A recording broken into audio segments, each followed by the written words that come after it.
Mesdames et messieurs, vous venez de suivre l'échange entre les deux chefs d'État ici du lancement des programmes des systèmes de passation des marchés. Vous nous suivez partout à travers le monde, mesdames et messieurs. Bonjour, bienvenue dans ce nouveau numéro d'actualité du décryptage des derniers jours du mois d'avril 2026, session directe pour ce jeudi. Très chers téléspectateurs, le vice-premier ministre en charge de l'Intérieur, également affaires coutumières, sécurité, Jacquemain Chaban était devant ses détracteurs. Une séance plénière très électrique qui s'est achevée par une motion de procédure, mais également la question qui nous renvoie à la réflexion scientifique, critique, historique. C'est dans cet angle, très chers téléspectateurs, que le professeur député national Gary Sakata a entamé dans le processus parlementaire en République démocratique du Congo. Ces questions étaient également tablées autour de la question liée spécialement sur l'authenticité des membres et des signatures, mais également la question d'irrégularité ou régularité autour de la motion de défiance. Ici également rappelé dans cette édition spéciale autour du vice-premier ministre sur la question sécuritaire, certes qui demeure au centre de tous les enjeux, mais en dessus des cartes, très chers téléspectateurs, vous avez le droit de connaître toutes les réalités autour de l'actualité politique que nous avons dénommée chez nous dans Top 243 News, Cropotique, la chronique politique. Mais très chers téléspectateurs, juste à l'issue de cette prise de parole, parce que beaucoup de députés nationaux qui se sont insurgés, il a fallu d'abord présenter la question comme d'habitude. Les concernés arrivent, la personne qui a lancé le débat autour de cette motion de défiance n'est rien d'autre que le sénateur honoraire aujourd'hui député national l'a dit, Liango Tikal, l'élite de la circonscription électorale de Kisangani dans la province de la Tchopo, dans la partie orientale de la République du Congo, naturellement, qui a exposé l'exposé des motifs autour de sa question de défiance, mais également on est revenu, très chers téléspectateurs, pour la présentation également du concerné, qui n'était rien d'autre que le vice-premier ministre en charge de l'Intérieur, et à l'issue, il a fallu débattre par les pratiques parlementaires naturellement qui consistent à revenir sur la question, mettre toutes les enjeux et mettre la question au même diapason pour que chacun puisse en débattre. Et du coup, à l'issue de ces échanges, il a fallu avoir un processus, très chers téléspectateurs, de passer deux pour et des contre. Et finalement, la question procédurale sera au menu. Du coup, Gary Sakata arrive. Gary Sakata commence maintenant parce que je vous ai dit en termes de l'authenticité des signatures contre le vice-premier ministre. Comme vous le savez, très chers téléspectateurs, la question de la sécurité demeure toujours fragile à travers même le pays où les sécurités les plus hautes existent. Jacquemain Chaban Iluko a certes des faiblesses dans le contexte sécuritaire. La ville de Kinshasa, n'en parlons pas. Partout à travers la République, la question est persistante, elle est réelle. Mais le vice-premier ministre en charge de l'Intérieur a également apporté ce coup de pouce était tout simplement de ramener chacun sur le même diapason. Également, le réforme de la police nationale congolaise, également la modernisation, également les partenariats entre les bailleurs de fonds, mais également quand ramener la question de la sécurité et le financement sécuritaire. Vous l'avez suivi même dans son exposé des motifs face aux élites nationaux qui a expliqué ce qui devait apporter un plus, le budget, le financement, les moyens qui doivent être mis en jeu pour que cette sécurité devienne réelle. Je prends une commune à une autre.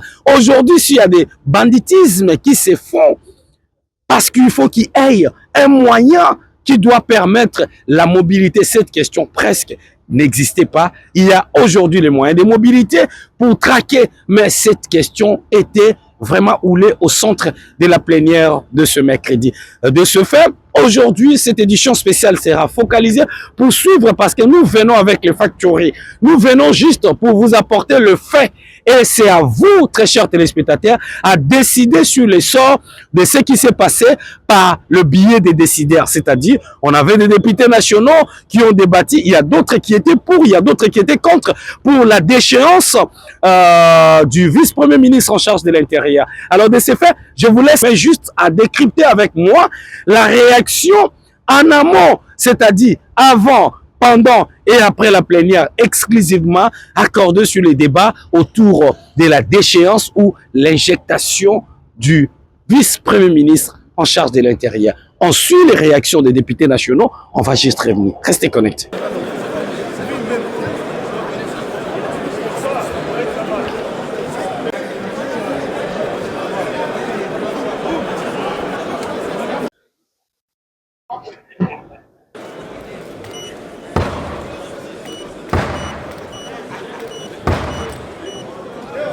La séance est ouverte.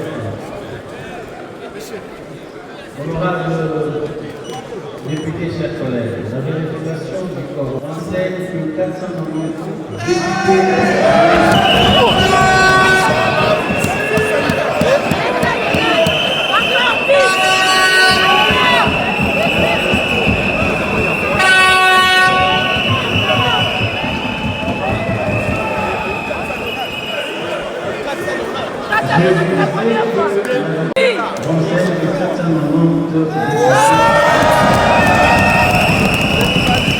Le dernier point de notre ordre du jour appelle l'examen et le vote de la motion de défiance contre le vice-premier ministre, ministre de l'Intérieur, Sécurité, décentralisation et affaires coutumières, M. Chabani Louko Jacquemin. À ce propos, il est important de préciser que la recevabilité d'une motion de défiance et la procédure de son examen sont prévues par l'article 146, alinéas 2 et 3 de la Constitution et l'article 235, alinéas 2, 3, 5 et 6 du règlement intérieur de l'Assemblée nationale.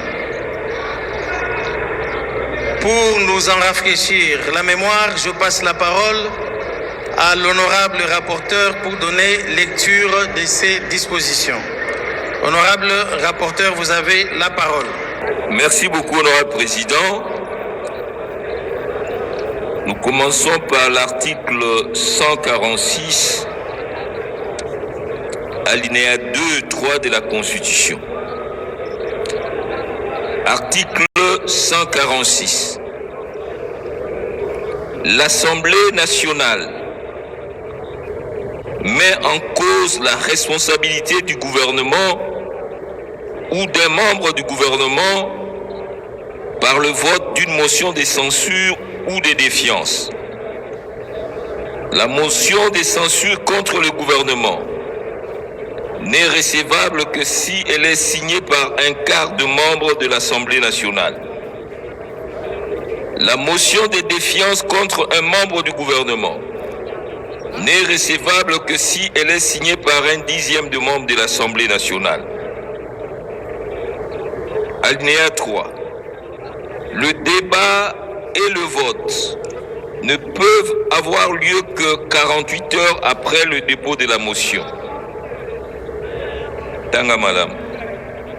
Seuls sont recensés le vote favorable à la motion de censure ou de défiance qui ne peut être adopté qu'à la majorité absolue de membres composant l'Assemblée nationale. Si la motion de censure ou de défiance est rejetée, ces signataires ne peuvent en proposer une nouvelle au cours de la même session. Article 235, alinéa 3, alinéa 2, 3, 5 et 6 du règlement intérieur. Les dépôts d'une motion de censure ou de défiance est constatée par la remise par ses signataires au président de l'Assemblée nationale d'un document intitulé « Motion de censure » ou « Motion de défiance ». À partir du dépôt, aucune signature ne peut être retirée ni ajoutée. La motion de censure contre le gouvernement n'est recevable que si elle est signée par un quart au moins de membres de l'Assemblée.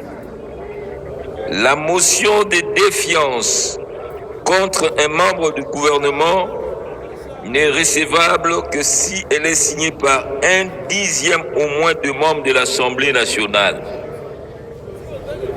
Le débat et le vote ne peuvent avoir lieu que 48 heures après le dépôt de la motion. La motion de censure ou de défiance est adoptée à la majorité absolue de membres composant l'Assemblée nationale. Si la motion de censure ou de défiance est rejetée, ses signataires ne peuvent au cours de la même session en proposer une nouvelle portant sur le même objet. Tels sont, Honorable Président, les libellés de ces deux dispositions, l'une de la Constitution et l'autre de notre règlement intérieur. Je vous remercie. Nous vous remercions, honorables rapporteurs, honorables députés et chers collègues. Vous venez de suivre la lecture des dispositions constitutionnelles et du règlement intérieur relatives aux conditions de recevabilité et de débat d'une motion de défiance. À présent, pour permettre à l'Assemblée plénière de décider en connaissance de cause, nous allons procéder de la manière suivante. Primo, le porte-parole des signataires de la motion de défiance va en exposer le contenu. Secondo, Monsieur le vice-premier ministre répond à la question posée par le porte-parole des signataires de la motion. Tertio, le débat sera ouvert pour lequel chaque député qui désire intervenir va s'inscrire auprès de l'honorable rapporteur comme de coutume. Quarto, après les interventions des honorables députés, Monsieur le vice-premier ministre prendra la parole en dernier lieu pour rencontrer les préoccupations de l'auguste Assemblée relatives aux griefs mis à sa charge.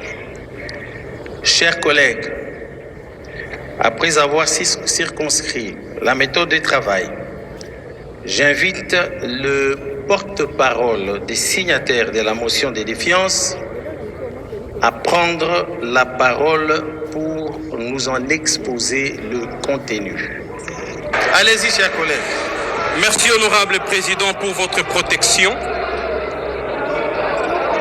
Honorable député, honorable président, honorable membre du bureau, honorable député, chers collègues.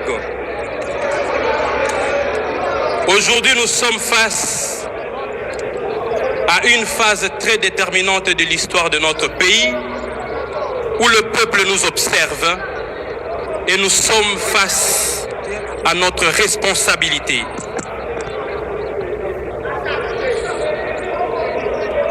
Je veux passer à la lecture Honorable du condensé de notre le motion. texte que vous avez déposé.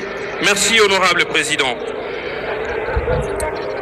Motion de défiance contre Monsieur le vice-premier ministre, ministre de l'Intérieur, Sécurité, Décentralisation et Affaires coutumières relative à la situation sécuritaire, entrave au fonctionnement des institutions provinciales et locales et excès de pouvoir.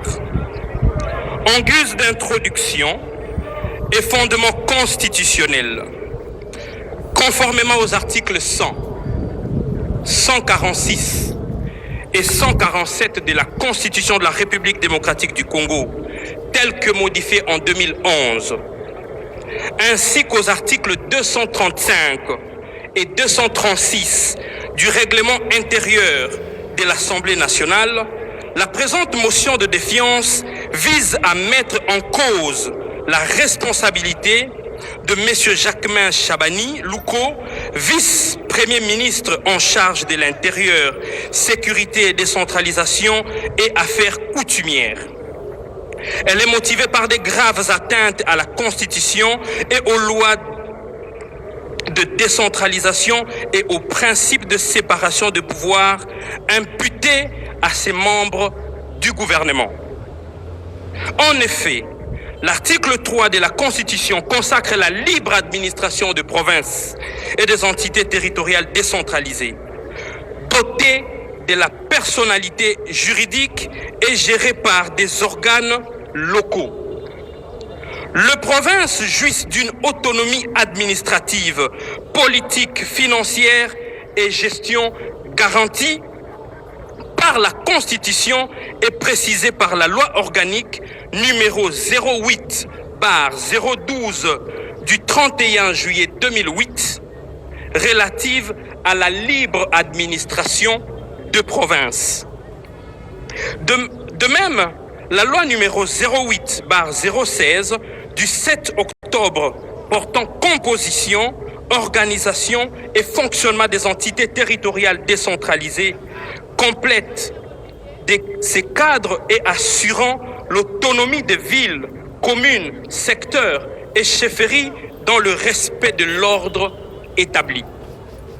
Ces textes de loi sur la décentralisation encadrent strictement le rapport entre le pouvoir central et les provinces ainsi que les entités territoriales décentralisées, excluant toute immixtion arbitraire de l'exécutif central dans le fonctionnement normal des institutions provinciales et locales.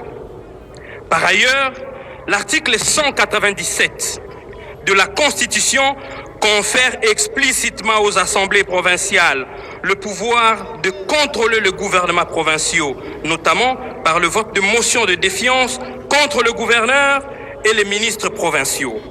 L'article 198 précise que les membres du gouvernement provincial, y compris les gouverneurs, peuvent être démis par une motion de censure ou de défiance de l'Assemblée provinciale. Les dispositions des articles 146 et 147 de la Constitution relatifs aux motions de censure, défiance au niveau national, leur étant applicables mutatis mutandi. Il s'ensuit que la destitution d'un gouverneur par son assemblée provinciale est un acte légal et constitutionnel, expression de la souveraineté des élus locaux. En outre, le principe de séparation de pouvoir, bien qu'implicite, est un pilier de notre état de droit. La Constitution interdit chaque pouvoir d'outrepasser ses prérogatives sur un autre. L'exécutif ne peut entraver le contrôle normal de la justice ni violer l'indépendance du judiciaire. Article 151 de la Constitution. Tout comme il ne saurait, voudrais-je dire, s'arroger les compétences du pouvoir législatif, qu'il soit national ou provincial. L'article 220 de la Constitution sanctuarise d'ailleurs la forme décentralisée de l'État et interdit toute révision ayant pour objet ou pour effet de réduire les prérogatives des provinces et des entités territoriales décentralisées.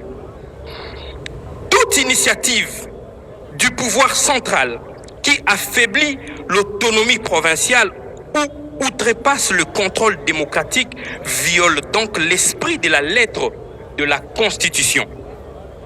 Au regard de ces principes, le fait détaillé ci-après démontre que le vice-premier ministre, dont la responsabilité est mise en cause, a posé une série d'actes attentatoires à la Constitution et aux lois, consistant notamment en l'ingérence illégale dans les affaires provinciales, entravant le fonctionnement régulier des assemblées provinciales et la mise en place de gouvernements locaux.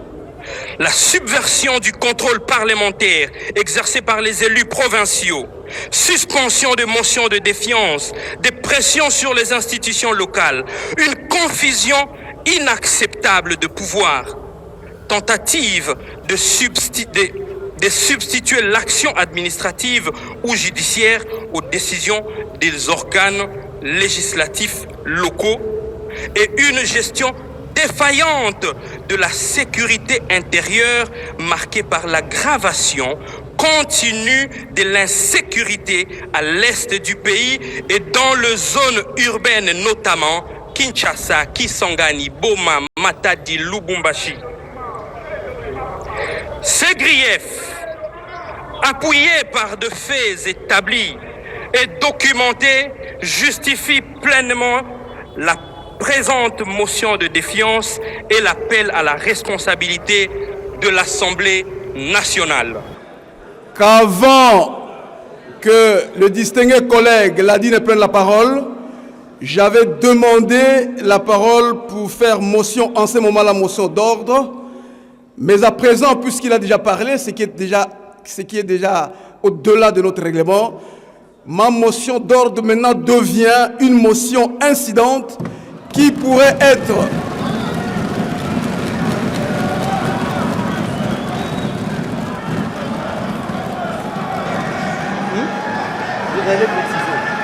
Vous allez préciser, je vous envoie là-bas. Honorable Sakata, un instant s'il vous plaît.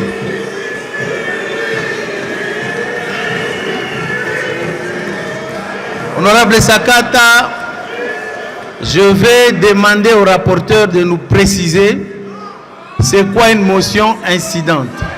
C'est très important parce qu'il y a ceux qui s'opposent. Excusez-moi, Honorable Président, je voudrais rajouter... Allez-y. Je voudrais rajouter qu'il est possible que ma motion incidente soit cumulée avec la motion préjudicielle. Donc je demande à ce que vous soyez autorisé à ce que les deux motions soient lues.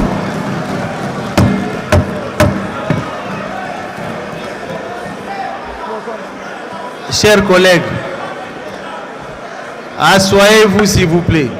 Honorable rapporteur, merci beaucoup. Nous avons deux questions ici. Quelle est la nature de la motion incidente et est-ce qu'elle peut être combinée à une motion préjudicielle? Merci beaucoup, honorable président. Le siège de la matière, c'est l'article 82 de notre règlement intérieur.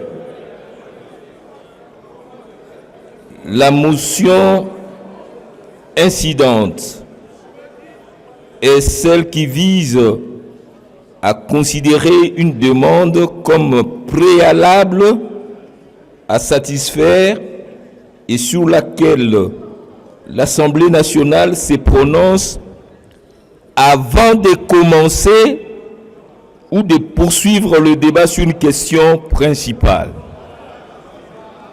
En ce qui concerne la motion préjudicielle, est celle qui est soulevée à l'occasion de l'examen d'une matière et dont la solution relève d'un organe extérieur à l'Assemblée. Donc les deux motions peuvent être soulevées concomitamment. Tout dépend du fond de questions qui posent, n'est-ce pas, ou qui soulèvent l'émotion. Merci, honorable président. Honorable Sakata, vous avez le micro. Honorable président, distingués collègues, je pense qu'en ce moment, nous célébrons un grand jour d'expression démocratique fondé sur les textes qui nous régissent, mais également sur la saine contradiction. D'entrée de jeu, je voudrais d'abord apprécier et féliciter les collègues députés qui ont pris l'initiative qui leur est reconnue par la Constitution et par les règlements, à savoir la motion de défiance.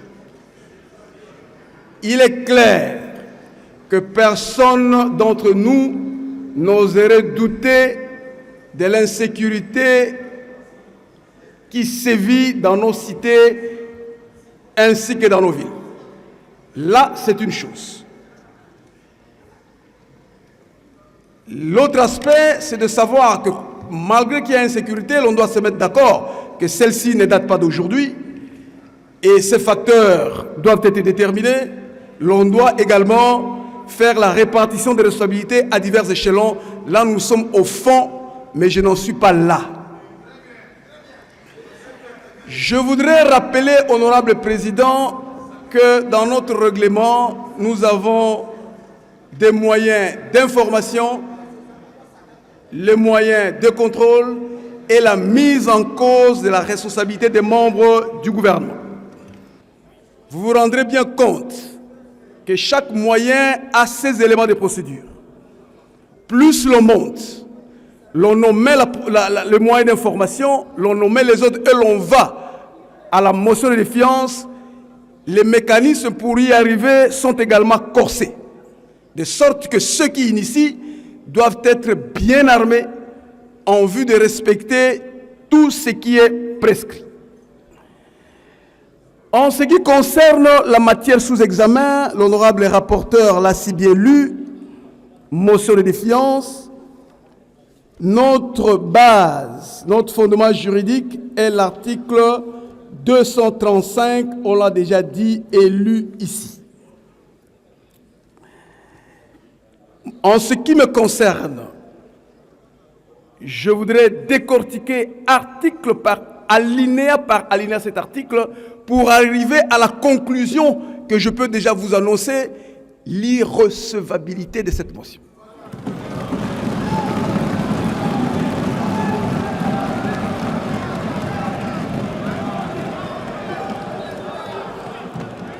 Honorable Président,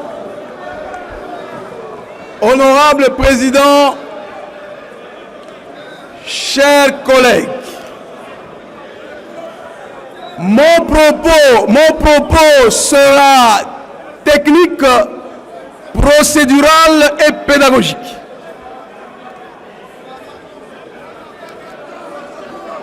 J'en viens à l'article 235 qui est le fondement de notre procédure. Cet article dit à l'alinéa premier,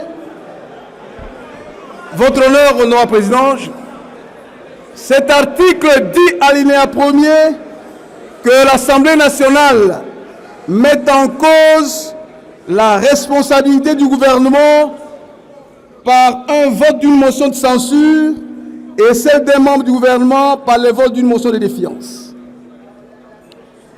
L'alinéa 2 est ainsi libellé. Le dépôt d'une motion de censure ou de défiance est constaté par la remise par ses signataires au président de l'Assemblée nationale d'un document intitulé « Motion de censure ou motion de défiance ». Les collègues ont-ils rempli ce devoir? Je dis oui, parce que leur document comporte la mention « motion de défiance ». L'ont-ils remis entre les mains du président? Je dis oui, parce que son secrétariat l'a reçu. Je voudrais ici rappeler qu'en principe, la procédure de la motion de défiance est une procédure particulièrement politique et confiée non pas entre les mains du bureau ni de la plénière, en premier pour sa recevabilité, entre les mains du président, qui avait la possibilité de la recevoir ou de ne pas la recevoir, et cela s'en terminerait là. Mais nous avons quand même constaté, dans une démarche d'évolution démocratique, que le président C'est l'article. Chers collègues, s'il vous plaît, essayez d'apprendre quand vous ne connaissez pas, s'il vous plaît, collègues. Apprenez quand vous ne connaissez pas. J'étais en train de dire, honorable président, que notre président, notre bureau a voulu se montrer démocratique en ouvrant cette recevabilité au niveau de la plénière, et nous ne pouvons que l'en féliciter pour cet élan de transparence. J'en viens à l'alinéa 3. L'alinéa 3 dit, à partir du dépôt, aucune signature ne peut être ni retirée ni ajoutée. Mais je reviendrai. Il s'agit de quelle signature qui ne peut être ni ajoutée ni retirée. Je vais en revenir. L'alinéa 4 dit la motion de censure n'est recevable. Et c'est là que ça devient intéressant, chers collègues. La motion de censure n'est recevable que s'il est signé par un quart au moins des membres de l'Assemblée. La motion de défiance, lorsqu'elle est signée par un dixième au moins des membres de l'Assemblée nationale. Nous avons donc une question du nombre suivie directement de l'authenticité des signatures. Avons-nous le nombre requis pour recevoir cette motion? On va en débattre. Prenons, mes chers collègues, je me suis donné la peine de reprendre la liste de signataires de la pétition. On va aller point par point. Prenez le numéro 36. Prenez le numéro 36. Mais le collègue, je ne peux pas l'appeler collègue, Monsieur Amani Kabaga. Est-ce qu'il peut s'élever dans la salle? Parce que nous sommes 490. J'ai fait l'exercice de vérifier la liste qui est derrière. Je me suis rendu compte que Monsieur Amani Kabaga n'existait pas. Amani Kabaga n'existait pas. Non. Le nom qui est sur la liste, c'est Amina. C'est Amina. Deuxièmement,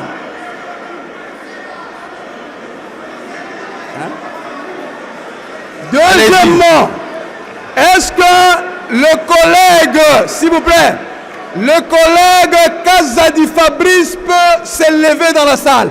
J'ai vérifié la liste. J'ai trouvé qu'il n'y a que deux collègues. Le collègue Kazadi Peter et le collègue Kazadi Nicolas. D'où vient le nom Kazadi Fabrice? Est-ce qu'il peut s'élever? Numéro 29. Numéro 29. 29.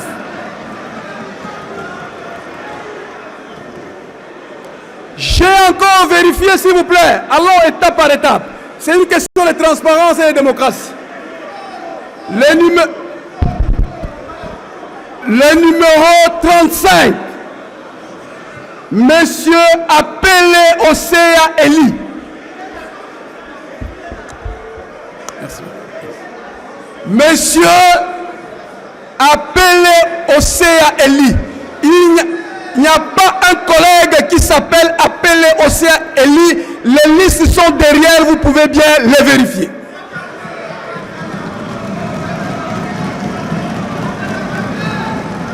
Enfin, sur ce point, enfin, et j'ai rencontré le collègue, je lui ai dit, je crois qu'il a dit à ses autres collègues pétitionnaires, au numéro 26.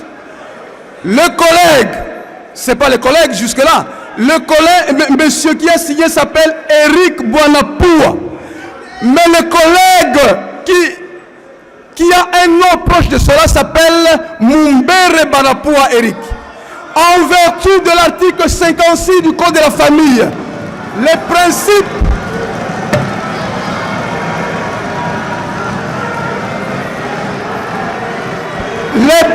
de l'immuabilité du nom.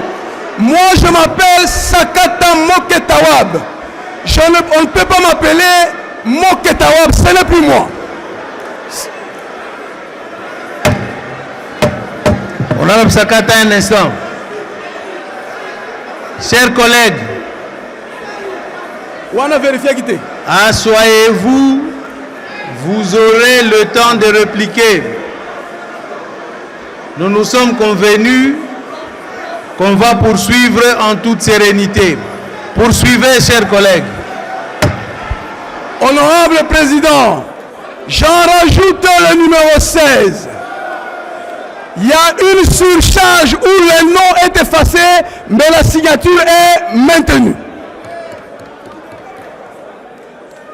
Vous comprenez bien, Honorable Président, s'il vous plaît, vous comprenez bien, Honorable Président, qu'il m'est interdit, moi, Honorable Sakata, d'être initiateur d'une motion de défiance et d'insérer dans celle-ci le nom de ma fille Sakata Mourantal, qui n'est pas député, n'est-ce pas? Sinon, chacun de nous se leverait un bon matin, créerait ses motions et ajouterait le nom de sa famille. En vertu du principe France omnia corrumpit, la fraude corrompt tout. Cette motion est corrompue et ne peut pas être recevable.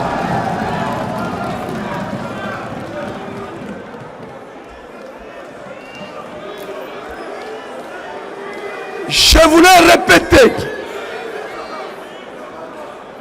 Les collègues d'ailleurs qui ont été invités à cet effet ont reconnu le collègue Borapoua. J'ai parlé avec lui et je l'ai prévenu. Parce que je ne fais pas les choses de manière cachotière. Je l'ai prévenu. Je disais donc qu'en vertu de cela, cette motion devait être déclarée irrecevable pour fraude avérée. Mais cela n'est pas encore suffisant, Honorable Président. J'ai un autre argument, Honorable Président. Vous avez reçu et nous avons reçu les correspondances des collègues Mpembi et Kitokao. Je ne vais pas citer la collègue ou le collègue qui va en avant et recule. Je ne cite que les deux, Mpembi et le penseur Kitoko. Ici, chers collègues, faisons attention. Faisons attention ici, chers collègues. Lorsque, ici, il ne s'agit pas de retirer une signature, il s'agit de vérifier quel est le consentement qui a été donné pour apposer sa signature. L'on dit bien que, ici, nous constatons que les collègues disent qu'il y a eu détournement de leur consentement. Ce qu'on appelle vice de consentement. Les motionnaires ont utilisé le dol pour amener certaines personnes à signer pour un motif autre que la mise en cause.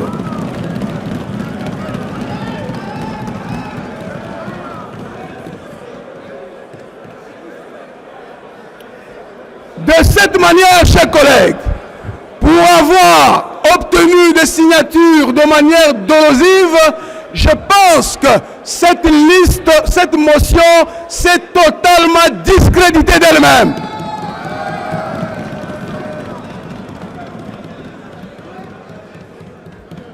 Et à faire la simple arithmétique, si nous faisons la simple arithmétique, chers collègues, nous prenons 4 non-députés sur la liste. Nous ajoutons deux collègues dont les noms ont été, les signatures ont été obtenues de manière dolosive. Il en fait combien? 6, n'est-ce pas? Il en reste combien? Il en a combien? 6. Or, sur la liste des collègues, il y a 55 collègues qui auraient signé. Moins 6, ça fait combien? 49.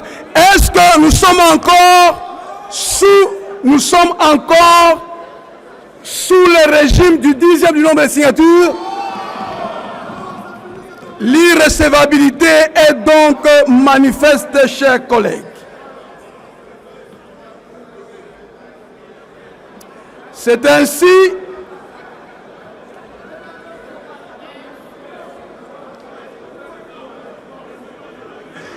Allez-y, chers collègues. Vous avez parlé de la motion préjudicielle. Je voudrais donc en arriver à conclure Je voudrais donc en arriver à conclure en ces termes. L'intention des collègues députés motionnaires est bonne, est très bonne. Mais la procédure est entachée d'énormes irrégularités. Et je voudrais le conseiller, honorable Ladi, honorable Zouma. Je voudrais vous conseiller, si vous pouvez me suivre. Honorable Ladi, honorable président, je voudrais donc dire que rien n'est tard, et je m'adresse aux motionnaires, rien n'est tard pour mieux faire. Rien n'est tard pour mieux faire. La législature actuelle ne s'arrêtera pas en ce mois d'avril. Nous avons encore de longs jours devant nous. Je suggère donc à la plénière, et c'est la raison de ma motion, de mettre fin à ce débat pour irrecevabilité de la motion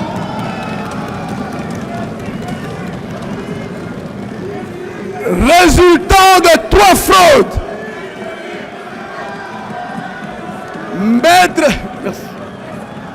Mettre fin au présent débat pour irrecevabilité de la motion.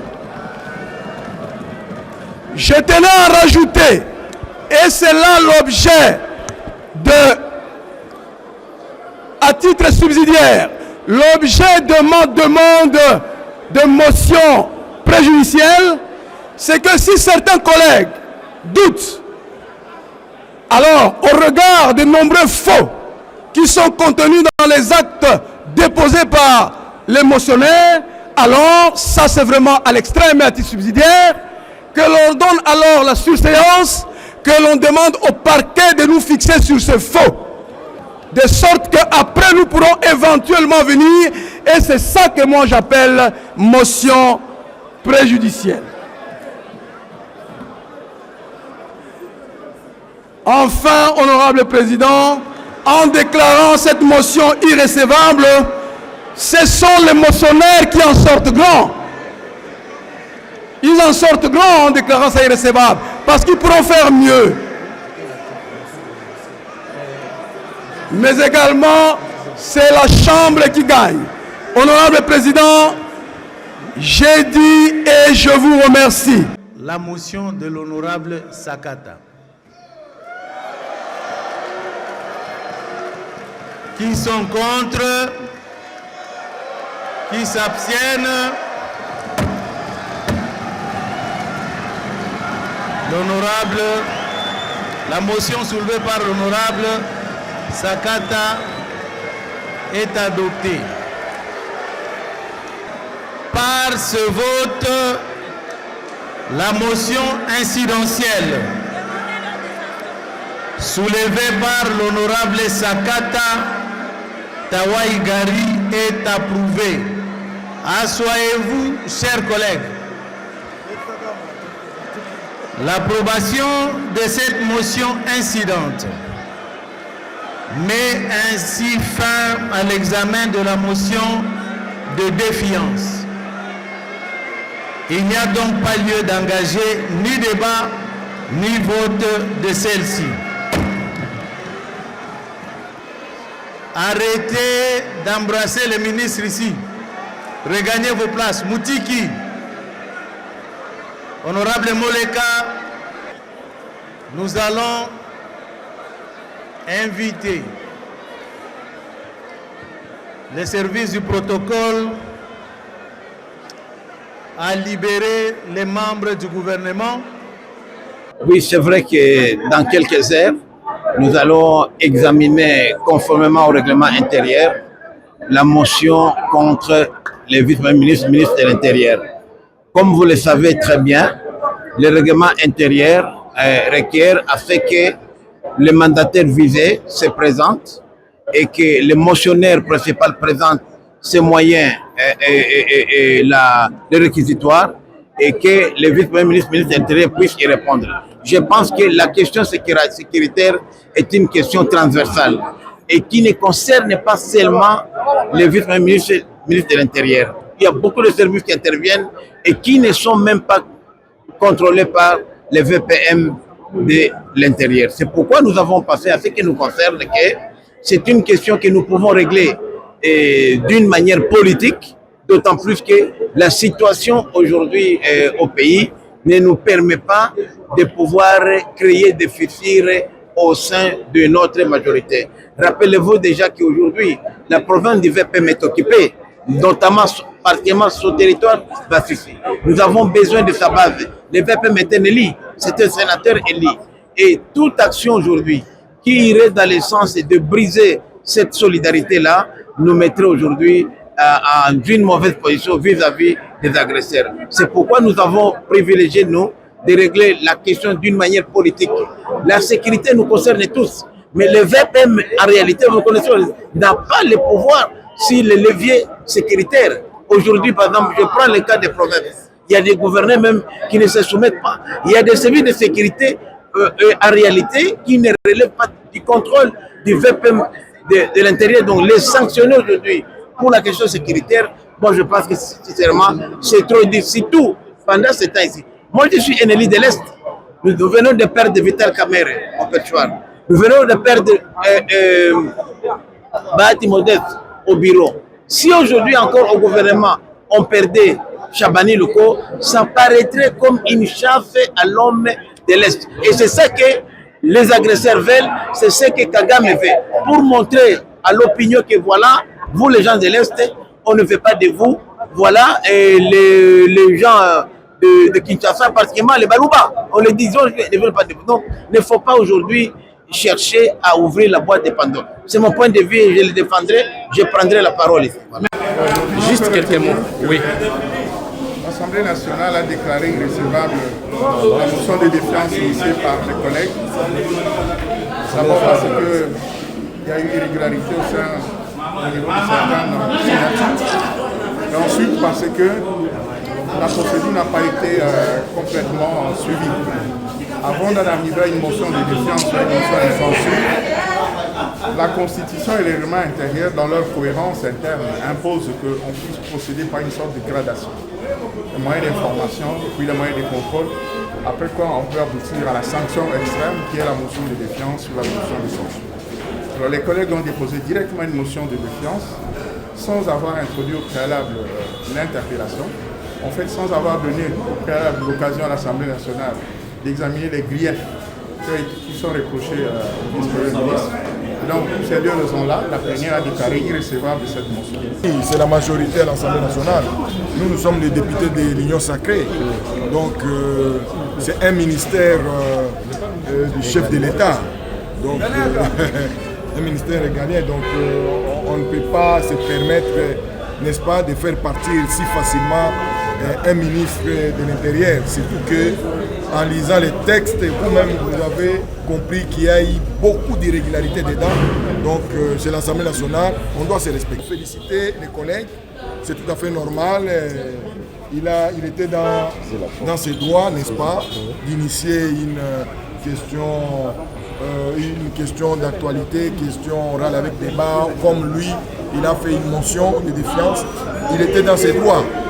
Mais, malheureusement, comme je viens de le dire, vous-même, vous étiez dans la salle, et sur la liste, n'est-ce pas, soi-disant, de 56 députés qui ont signé la motion, malheureusement, il y a eu des non-députés sur la liste. Donc, comment on peut continuer, n'est-ce pas, à faire confiance au niveau de la forme. Mais, vous allez observer même, parce que moi j'ai détecté ça, même si on n'a pas parlé de ça, quand vous parlez aussi du contenu, vous allez comprendre qu'il était en train, n'est-ce pas, d'imputer le VPM, même de ceux qui relèvent du ministère de la Justice. Vous devez d'abord comprendre que le VPM de l'Intérieur a été reçu dans la commission de défense et sécurité. Toutes les questions qui ont été relevées par notre estimé collègue Ladis ont reçu des réponses au niveau de la commission de défense et sécurité. Mais ici, je voudrais souligner quelque chose de très important, vu les dérapages de mon collègue et estimé Ladis, qui est l'honorable député national de notre Assemblée. Vous savez, des fois, quand on est sous la frustration, quand on est en train de lire un document qui a été rédigé par d'autres personnes, il est normal qu'on soit sous pression et qu'on arrive à ne pas gérer ces frustrations. Il est normal que je sois cité dans une situation où il me cite d'avoir racketté les ministres. D'ailleurs, je voudrais ici rappeler à l'opinion internationale ainsi que nationale que le ministre, le VPM de l'Intérieur, c'est un collègue pour moi, c'est un ami de longue date, mais aussi un membre de notre parti présidentiel qui est l'Union nationale, UDPS. Et vous savez que je n'ai aucun intérêt, nous n'avons aucun désir d'aller racketter comme il a dit, mais aussi en même temps j'apprécie du fait qu'il ait retiré ses propos, mais il est normal quand on lit les textes qui ont été rédigés par d'autres personnes, qu'on en tire des conclusions qui vont au-delà des frustrations, au-delà de tout ce qui est lié à l'émotion et autres. Mais aujourd'hui, je pense que nous, en tant que démocrates, parce que les partis au pouvoir, les partis d'EPS, comme vous le savez, c'est un parti au pouvoir. Aujourd'hui, nous l'avons prouvé. Aujourd'hui, nous l'avons démontré à la face de la population que nous sommes démocrates. Nous n'avons pas fait ombrage à cette initiative de l'Assemblée provinciale initiée par mon estimé collègue Ladis. Et aujourd'hui, l'Assemblée provinciale Tekela, elle a tiré les conclusions. Le porteur de la motion faisait partie de mon regroupement politique, la dynamique Agissons et Bâtissons, dont l'autorité morale est le président du Sénat, Samalou Kondé Jean-Michel. Alors les gens ont pensé que c'était peut-être à l'initiative du président du Sénat que cette motion était initiée. Mais nous, on a commencé d'abord par démontrer que ce n'était pas sous initiative de notre groupement. C'est pourquoi il y a eu une communication que vous avez suivie. Le motionnaire, notre collègue l'a dit, avait été radié temporairement de notre groupement. Parlant de sa motion, je peux dire que c'était légal. C'est un député, il est élu. Il ne devait qu'agir en tant que député selon notre règlement intérieur, selon notre constitution. Mais malheureusement, on a constaté qu'il y a eu beaucoup de lacunes par rapport à l'initiative que notre collègue a posée. Et c'est ces lacunes-là qui ont fait à ce que maintenant là, sa motion ne soit pas recevable. Donc nous, on était là. On est là pour soutenir tous nos collègues qui ont des initiatives, mais quand il y a des irrégularités, nous sommes gérés par ce que nous appelons notre Bible, qui est le règlement intérieur, appuyé par notre Constitution. Donc voilà, aujourd'hui, vous venez de voir que tout s'est passé en toute indépendance, en toute démocratie. Il n'y a personne qui a bloqué l'initiative de notre collègue l'a dit, seulement que les procédures n'ont pas suivi leur ordre normal. Et justement, après, on est arrivé à ce qu'on est arrivé à avoir comme résultat. Du moins, notre chambre sera toujours respectée parce que le président de cette chambre, l'honorable Aimé Boji Sangara, nous a laissé la liberté de nous exprimer en tant qu'élus. Et notre peuple nous a suivis en toute liberté. Vous ne direz pas qu'il y a eu un député qui a été forcé à agir de manière non démocratique. Nous avons agi en tant que responsables et nous ferons à ce que notre mandat soit respecté selon les normes de notre démocratie, de notre règlement intérieur ainsi que de notre constitution. Tout le monde sait que l'Iran est sous les bombardements israéliens et les bombardements des États-Unis. Est-ce que l'Assemblée nationale de l'Iran, aujourd'hui, peut passer une journée pour des querelles internes? L'Assemblée nationale iranienne aujourd'hui, la priorité c'est contre les bombardements israéliens et américains. Et nous oublions que le Rwanda nous bombarde pour nous amener dans des futilités pendant des heures et des heures. Je le regrette. Si Chabani mourait aujourd'hui, est-ce que la guerre se termine? S'il partait à travers cette émotion, est-ce que la guerre se termine? Oh, la priorité de la RDC, c'est de mettre fin à la guerre. C'est de protéger la population congolaise du nord, sud, est et ouest. Yangwana tolobi ete ministre na biso akende azonga na kimia parce que batoyo ezalaki acharnement. Ezalaki acharnement, balandaki procédure te, bayeka na idée ete balongola ministre na biso. Yangwana makambo wana biso omonaki ndenge démocratie esalami awa omonaki ndenge makambo badepute bafutaki tolobaki ete makambo wana ezalaki na molongo te yango wana tolobi moto soki azali na initiative na ye ya bapétition ya bamotion alanda ndenge règlement d'ordre intérieur na biso elobi akende kobenga bato mosusu bana basignature ya mabe te ou bien akende kobenga bato mosusu baexistaka te baya kosigner makambo oyo azoloba wana yango wana biso omonaki ke lokute ezalaki na kati biso badepute tokokaki tokosione makambo wana te mpo basignature ya lokuta ezalaki na kati. Mais gouverner, c'est prévoir. Ce qui est fait et ce qui a déjà été fait, c'est que dans ma province, j'ai demandé l'unité. C'est le rassemblement pour que les Sankouras et Sankouras viennent autour de moi, autour d'un projet commun pour développer la province, pour l'intérêt de notre communauté, de nos communautés, pour l'intérêt du chef de l'État, parce que c'est au moins lui qui est garant de la nation, qui a une vision pour la République démocratique du Congo. Le Sankrou doit se rassurer qu'il n'a pas un gouverneur stagiaire. Il connaît les défis, eh bien, il a ce qu'il a comme réponse appropriée pour que la province se développe. Les moyens, c'est d'abord notre province. La province est immense, eh bien, parce que nous avons la terre, nous avons des hommes, nous avons les eaux, nous avons la possibilité de mobiliser les ressources pour pouvoir répondre à toutes les questions que pose le développement. Mesdames et messieurs, vous venez maintenant de suivre encore, comme je vous l'ai dit tout à l'heure, la réaction non commette des élus nationaux qui se sont exprimés sur le même sujet. La question sécuritaire, comme je l'ai annoncé tout à l'heure, très chers téléspectateurs, est une question majeure. Et éradiquer, du coup, c'est comme si c'était les bâtons magiques, sera énormément difficile pour chacun à pallier à cette question.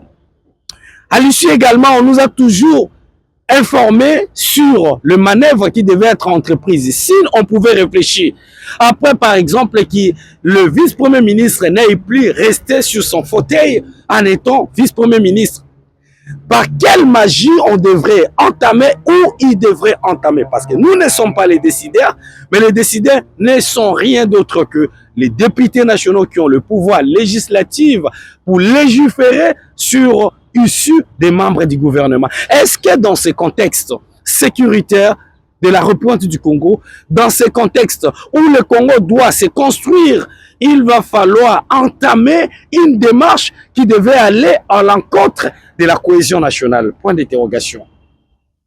Vous avez suivi les réactions des élus nationaux. Vous avez également suivi ceux qui étaient pour son injectation, ceux qui étaient contre son injectation, ceux qui étaient pour son métier, mais amélioré, parce que moi, je pense personnellement, à mon avis, que l'essentiel allait demeurer dans le contexte de donner des propositions concrètes et les concerner qui n'est rien d'autre que le patron de la territoriale de la République démocratique du Congo, du gouvernement souminois 2, puisse améliorer son service, d'autant plus qu'il a fait et ce qu'il pouvait faire et qu'il doit continuer à le faire. Vous avez eu le temps de suivre, mais je vais terminer le décryptage et cette édition basée sur la motion de défiance qui a été interjectée par le bureau de l'Assemblée nationale et par le biais du speaker de la Chambre basse, Aimé Boji Sangara, qui a jugé mieux qu'il a fallu revenir sur le règlement intérieur et s'appuyer sur des questions majeures afin de travailler avec toute impartialité. Vous avez suivi Aimé Boji, vous avez suivi les réactions des députés nationaux autour de la question de sécurité. Vous avez analysé, maintenant vous avez compris. Mais je vais terminer par cet adage qui dit « Le plus faible s'appuie au plus fort, au même diapason ». Par contre, quand on est plus faible et qu'on s'appuie sur le faible, on devient plus pur que le faible. Voilà l'essentiel de décryptage de l'actualité sur Top 243, nous à travers votre rubrique Cropotique pour ce dernier jour du mois d'avril 2026. Restez connectés et à très bientôt. Vous informer de l'essentiel de l'actualité en République démocratique du Congo, il vous suffit de vous abonner sur Top 243 News TV, également nous lire sur www.top243news.com. Au nom de toute la rédaction, nous vous remercions.